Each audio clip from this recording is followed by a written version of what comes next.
I got finished with my CNC case today, and I'm adding some strain relief with some Romex wire.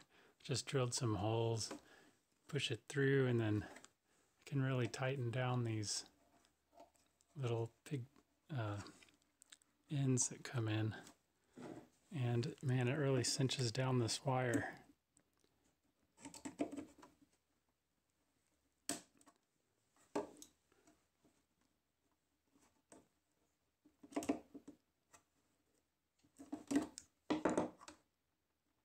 That's pretty tight. I also did the same over here for the bigger wires. On these wires I used a tension relief for each one.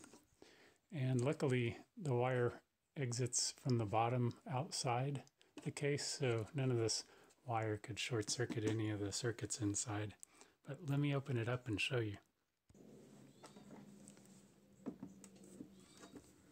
Tighten these down first. Maybe I'll cut these shorter later, but for now, bend those over.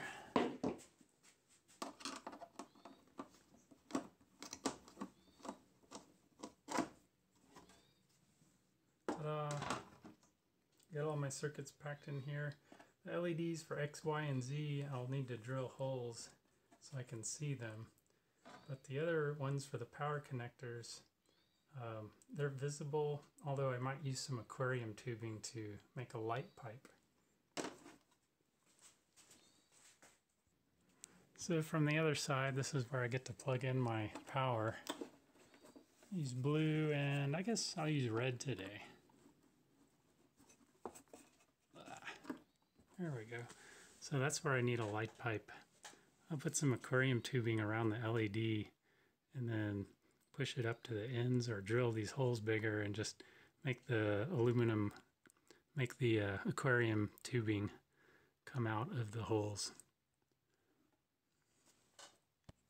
One thing that I didn't anticipate is that the laptop fits perfectly right on here like a little stand. So that was a bonus. I don't know if I'll keep it like that. I don't know if the high amperage in these wires go into the motor controllers would affect the old hard drive. It's a magnetic one, so what do you guys think? Okay, thanks a lot. See you next time.